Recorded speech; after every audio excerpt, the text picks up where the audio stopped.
O nosso texto é Performatividade Política no Cinema de Mulheres da Classe Trabalhadora, e vem do interesse de alguns encontros com alguns conceitos que me interessam muito, e também a partir do projeto de mestrado da Laís, que é o Cinema de Mulheres da Classe Trabalhadora. Em termos de aposta teórica, este projeto coloca urgentes tramagens a noção de biopolítica, conforme desenvolvida pelo Michel Foucault, com o conceito intercessor de necropolítica, conforme desenvolvido pelo Attila Mbembe, e mais focadamente destacada nesta comunicação, com a teoria da performatividade entremeada à noção de precariedade formuladas no decorrer da produção de Judith Butler, a fim de tentar compreender o cinema na atual conjuntura brasileira, em que estão pronunciados, no interior da governamentalidade neoliberal e de suas estratagemas biopolíticas, assustadores rasgamentos no incipiente Estado democrático de direito e conformações de ordem fundamentalista, neofascista e de Estado de exceção, em que movimentações políticas neoconservadoras de espraiada complexidade e opacidade emergem. O que ora trazemos, enfim, é uma propositura de, por um momento, enovelarmos juntas, engenhando um rumar em comum entre duas com tantas outras e outros, entretecendo nossas inquietações que mobilizam tanto conversações analítico-conceituais, trazidas aqui ainda de modo gaguejantes, quanto conversações analítico-metodológicas que não vamos trazer aqui, tá? Mas que estão mais ou menos enunciadas dessa forma, né? Quais são as inquietações analítico-conceituais? O que a noção de performatividade, intrincada à noção de precariedade, que eu vi que o Leandro já trouxe algo, né? Perseguidas no pensamento filosófico-político de Judith Butler, podem nos servir como caixa de ferramentas para compreendermos sobremaneira os acontecimentos de resistência, que é isso que a Carla tem buscado, né? E modos de subjetivação que advêm das reinscrições e reocupações performativas que estão sendo criadas, inventadas e ensaiadas no cinema brasileiro contemporâneo, notadamente nas realizações curta-metragistas de mulheres da classe trabalhadora com a qual temos nos encontrado. Como jovens realizadoras curta-metragistas brasileiras que ainda não realizaram longas-metragens, vêm se colocando no mundo como cineastas, ou seja, como estão dando seus primeiros passos na ocupação do universo artístico e da lógica do mercado de cinema, por que decidem ocupar esse espaço, o que pensam do cinema, como pensam a representação de suas imagens dentro dos filmes, dentre outras questões que aventuram a minha Laís no encontro, na entrevista com realizadores e na entrevista e no encontro com seus filmes, né?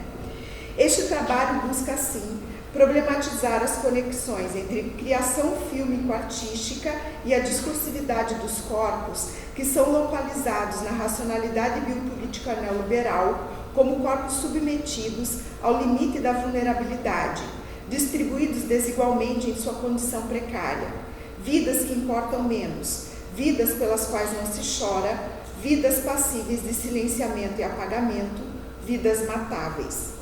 Em suma, corpos que, pelos exercícios dos poderes hegemônicos, podem até ser viabilizados, mas não podem ser vivíveis. Como estes corpos têm reagido? Quais têm sido as fulgurações de resistência a partir do apoderamento da realização cinematográfica por mulheres da classe trabalhadora? Ainda que isto nos custe arriscamentos epistemológicos, uma vez que movimentamos-nos profundamente contaminadas pelo pensamento pós-estruturalista, para nós é muito importante acentuar que, pensando a realização cinematográfica brasileira contemporânea, nos interessa o encontro com o cinema que temos visto como muito potente e que está sendo concebido por mulheres da classe trabalhadora. Fazemos relevo à dimensão do trabalho, dentro de uma racionalidade do exercício do poder em nosso tempo histórico, que é a racionalidade neoliberal, porque entendemos que tal dimensão perpassa sobremaneira as mulheres em situações não privilegiadas, na garantia das condições de suas existências e das suas subsistências, uma vez que o trabalho é um eixo-chave para pensarmos a precariedade naquilo que configura as modulações contemporâneas, sempre perversas e iníquas do capitalismo. Em outras palavras, entendemos que, no espectro da nossa herança colonialista e do seu imbricamento na conjuntura neoliberal, a vulnerabilidade econômica, a pobreza e a espacialidade periférica colocam uma espessura intragável e inadmissível na produção da precariedade em algumas existências, ou, nas palavras da própria Butler, a situação econômica transforma a precariedade constitutiva do ser humano numa precariedade insuportável. No pensamento de Judith Butler, é preciso distinguir entre a condição precária da vida como um imperativo ontológico sobre o qual todas e todos nós estamos, afinal a vida é um sopro para todos nós, e as formas induzidas de precariedade, que incidem sobre as vidas que não importam nas relações de poder de uma determinada sociedade. Assim, e agora também cito a Butler, quando falamos das formas induzidas de precariedade, queremos também dizer formas de organização do trabalho, baseadas no emprego aleatório e na natureza substituível e descartável da mão de obra. Estas formas de precariedade são produzidas e calculadas para fornecer uma força de trabalho flexível e induzem, em grande escala, a insegurança e o desespero entre trabalhadoras e trabalhadores. É também uma forma de impedir qualquer projeção de futuro e de produzir uma estrutura de dívida permanente para aqueles que não podem se dar ao luxo de prever qual será o seu trabalho no futuro. É no interior mesmo desta assunção da precariedade que emergem outras formas de subjetivação, de agência e de resistência, cultivando outros modos de vivibilidade, de cuidado de si e de habitar o comum. É neste último laço, que tem a ver com a demanda ética, com a responsabilidade ética, né, que Leon mencionou, que vemos acontecendo o cinema de curta-metragem realizado por mulheres da classe trabalhadora. No texto, o olhar opositor, Mulheres Negras Espectadoras, né, que a Carla também citou, Bell Hooks afirma que existe poder em olhar. Se assim o é, também existe poder em dar o olhar e em dar a olhar. Isso tanto nos processos de realização, quanto nos processos de curadoria. Né? Quem dá o olhar e quem dá a olhar ocupa a arena narrativa, ocupa o território da produção de representações. Partindo desta premissa, é que nos parece novidadeiro o diálogo com Judith Butler e o tema filosófico da performatividade política por ela formulado, cuja reflexão atinge os domínios do corpo, da linguagem e da reivindicação de direitos, a fim de pensar as potências desse cinema realizado por mulheres da classe trabalhadora a partir da multiplicidade de suas diferenças e das intersecções de suas existências corporificadas em relações de poder, de gênero e raça, atravessadas e constituídas de diversos modos pelo racismo, pelo machismo, pelo patriarcado, pela heterocisnorma, pelo fenômeno da psiquiatrização dos corpos, pelo capacitismo, dentre outros regimes políticos de opressão, violência e violação. A nossa aposta é que o cinema realizado por mulheres, para além de um lugar de fala, que também é muito importante, mas queremos insistir que esse cinema pode ser pensado como ato de fala. Esse cinema tem se constituído em um modo importante de performatividade política, no qual está implicado, aí perseguindo algumas formulações da Butler, especialmente nesse último livro, Corpos em Aliança e a Política das Ruas, entendemos o cinema dessas mulheres, primeiro, como uma ação plural e corpórea, uma forma de aliança engajada desde o reconhecimento de laços de precariedade, uma forma de solidariedade, estabelecendo um vínculo ético-moral entre vidas corresponsáveis umas pelas outras em função de vivibilidade, não só necessariamente de viabilidade. B. A compreensão do cinema como uma espécie de ocupação do espaço público. E C. O exercício de um direito plural de aparecimento e reconhecibilidade, reverberando outras estéticas.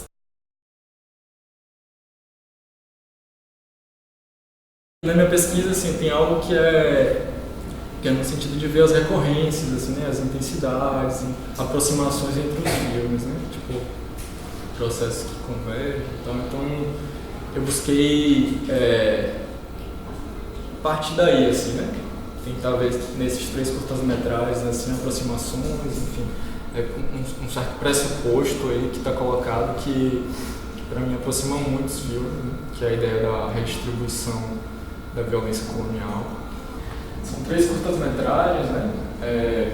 Cineastas negras. O Travessia foi o primeiro filme de Safira, né? O Cabelo, eu não sei. Acho que eu Foi.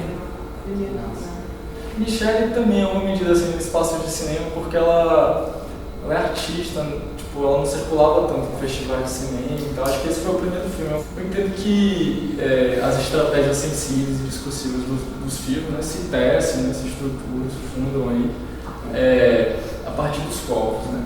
E nele se escreve o processo tanto de apagamento quanto de aparição, né, de sobredeterminação, né, que é algo que, enfim, o Carlos já apontou um pouco, mas essa ideia do olhar do branco sobre o negro, né? E um olhar costumeiramente racista, enfim. E processo de autodeterminação também, né? Esse gesto contestatório de afirmação, né? De proposição também. Então, em outras palavras, o que os filmes nos dão a ver, né? É um deslocamento que vai do reconhecimento da opressão colonial à emancipação, né? Da sujeição à desobediência. O Cabelo é bem expressivo disso, assim, né? Porque o Cabelo fala bem desse momento de... Ele ilustra mesmo, né? Acho que é uma outra imagem. Essa imagem. O filme começa com acho que 4 momentos assim, que ilustram essa sobredeterminação, né? Esse olhar do branco sobre o negro, e, tipo, os processos violentos, e vai da transição, do processo de encrespamento e tal, até um certo rito, né? Então tem um lugar de comunicar o deslocamento por inteiro, assim.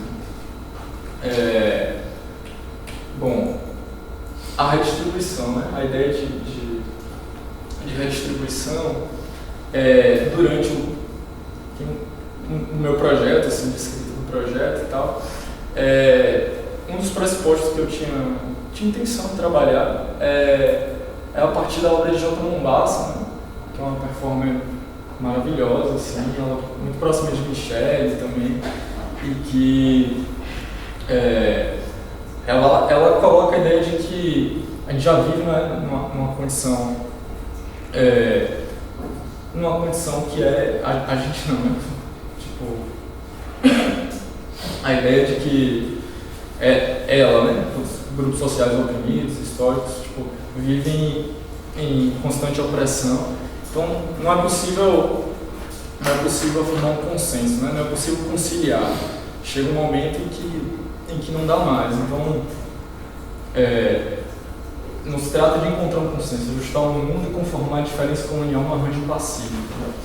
Segundo a performance, a condição colonial não suporta a conciliação, já que ela é sempre desigual, se funda na violência do colonizador contra agentes colonizados e se sustenta no estabelecimento e manutenção de uma hierarquia fundamental perante a qual a colonizada pode apenas existir aqui no colonizador. Então eu acho que é desse pressuposto que partem os filmes, né? Porque eles reescrevem os corpos negros em ações de cura e de combate à ferida colonial. No cabelo e no travessia, mais propriamente, a gente vê esse aspecto da cura, né?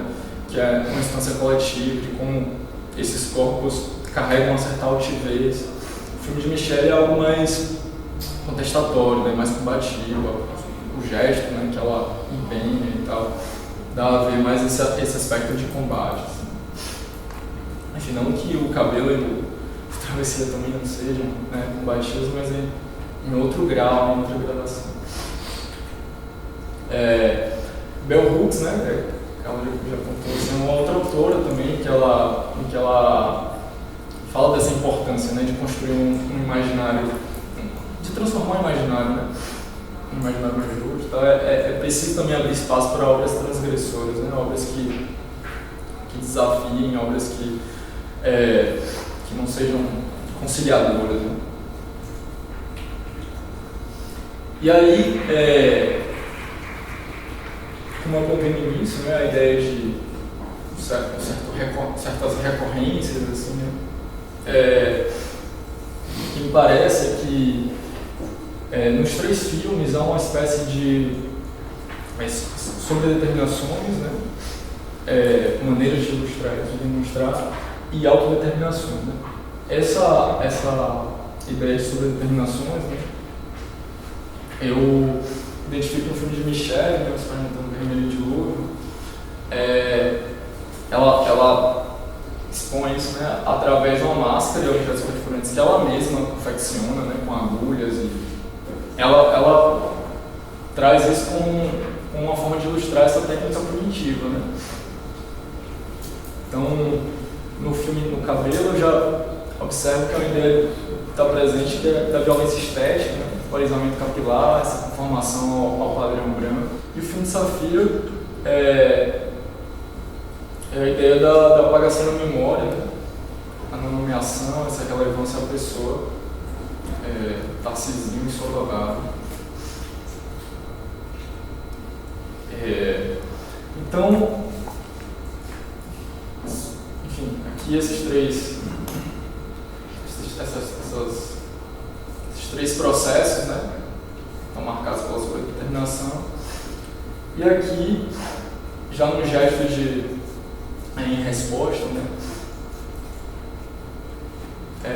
a ideia dos gestos emancipatórios, das autodeterminações, no filme de Michelle, né, a expurgação da ferida, a retirada da máscara dos objetos perfurantes, a estátua de zumbi, né, na Presidente Vargas, no Rio, onde ela performa aí, né, onde ela tira essa máscara. No cabelo, essa desmontagem do padrão branco, né, principalmente no cabelo, a conexão com a qualidade. Eu pedi alguém para preparar essa apresentação, porque eu estou com um braço muito complicado, enfim. Mas eu queria trazer as imagens. O cabelo, eu acho que é o filme que tem mais nuances, assim, que tem mais situações desse gesto emancipatório, né? desse momento de autodeterminação, assim, que tem tanto uma situação, um momento em que as meninas conversam, elas cantam em Uruguai, que elas cortam o cabelo, depois se penteiam, depois tem uma sequência que é uma espécie de quintal, assim, tem uma luz bem bonita e tal, e elas dançam, né, tocam batuque. Então é um filme que conjuga muitas propostas, assim, né? É um filme que eu acho que ele é muito interessante, assim, como ele experimenta, né? Ele não está preso a um regime de encenação, assim. Então, acho que é um filme que condensa esses processos. Assim. E o Travessia, esse gesto emancipatório, eu percebo na inscrição de uma memória negra, assim, né? Nesse semblante de altivez, são planos bem compostos, assim, de casais, de famílias. Esse é um plano bem bonito e que tem uma certa interlocução com o cabelo também, né? Essa é uma cena em que a menina ela penteia o cabelo dele. É isso. Eu acho que os filmes partem desse pressuposto que eu tentei, pelo menos, aproximar, né? Fazer essa aproximação dos filmes, mas dentro desse pressuposto que é de desobediência, né? A violência colonial.